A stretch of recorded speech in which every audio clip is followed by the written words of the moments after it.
بسم الله الرحمن الرحيم.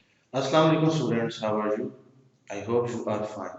Students, today I am here to give you guidance about class 9 English T1 test. As you know, your revision tests are going on and we are giving you online lectures very subjectively.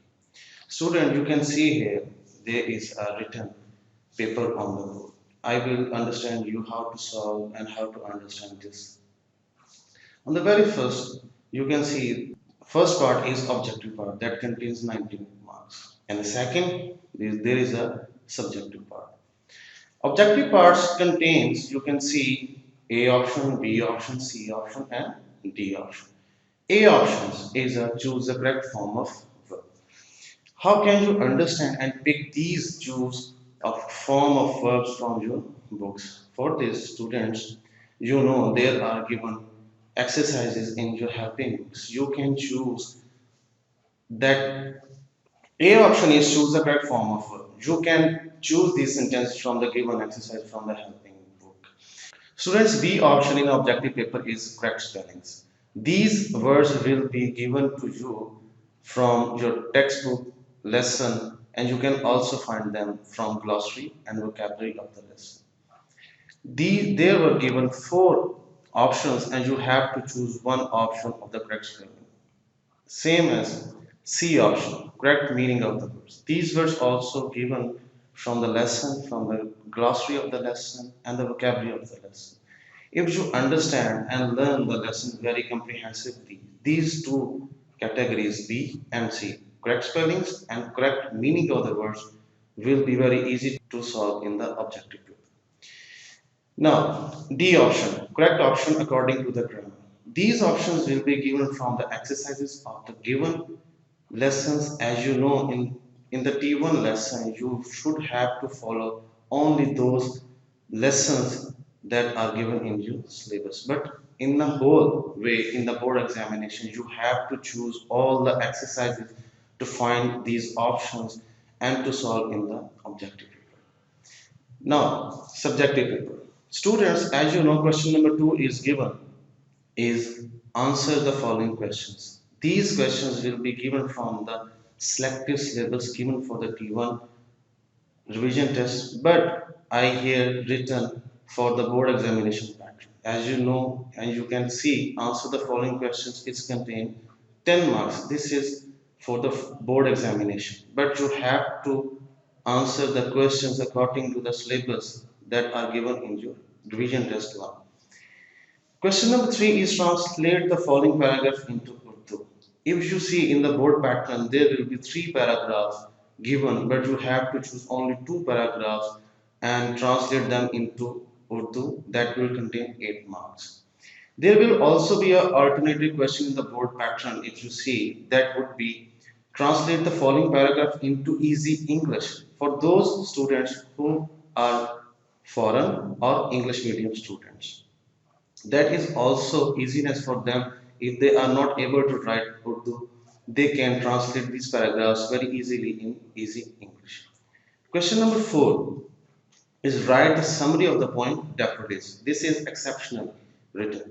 You have to pick all the points of the given syllabus at the board pattern, but in the T1 syllabus you have to pick the given poem and that summary. But in the board examination, you will see there will be given 2 options. First one, write the summary of the poem, and second one, or explanation of the context of the stanza. But in the board examination, you will see there will be given 2 options. Write a summary of the poem or explanation of the stanza.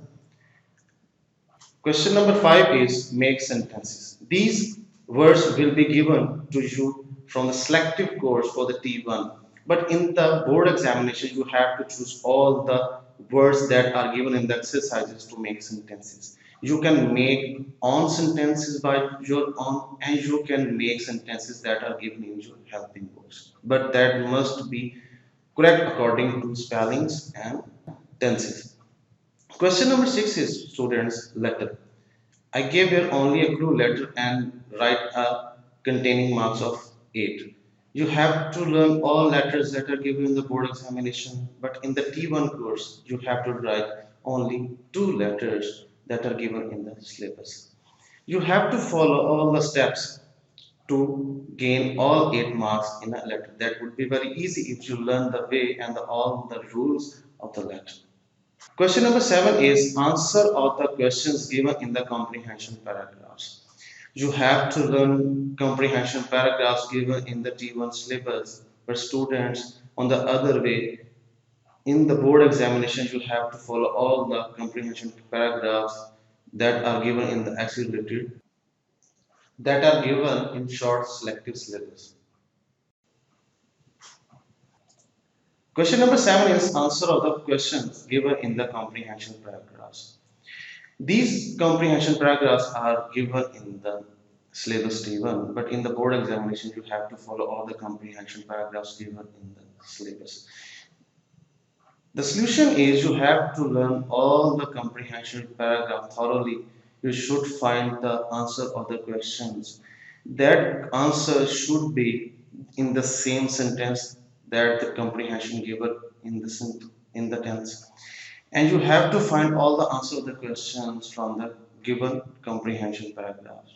You can gain very easily 10 marks from these comprehension paragraphs. Question number 8 is students' translation of the sentences into English. These sentences are now selectively according to the grammar and composition book that are recommended by the Punjab textbook board. You can find all the sentences in the given translation exercises of all the tenses. But in the T1 course, you have to follow on only the tenses are given in your syllabus. Question number 9. Change the voices of the sentences. Students, again, you have to follow only syllabus given in the T1 lesson. But in the board examination, you have to follow all the tenses to change voices into passive voices of the sentence. Question number 9 is changes voices of the sentences. In the syllabus, you can only follow the tenses that are given in the T1 syllabus, but in the board examination, students should have to follow all the tenses to change voices into passive voices. This is very easy method. You have to learn methods of every tense of a sentence to change into passive voices. Students, I very briefly and comprehensively briefed you how to put objective and subjective paper. Objective part is containing 19 marks and the rest of subjective part is containing 56 marks. You can very easily get maximum marks by following these guidelines and instructions if you listen very carefully. Students, I hope you really understand this lecture and I will be there to give you more instructions. Thank you very much. Take care, students. Allah.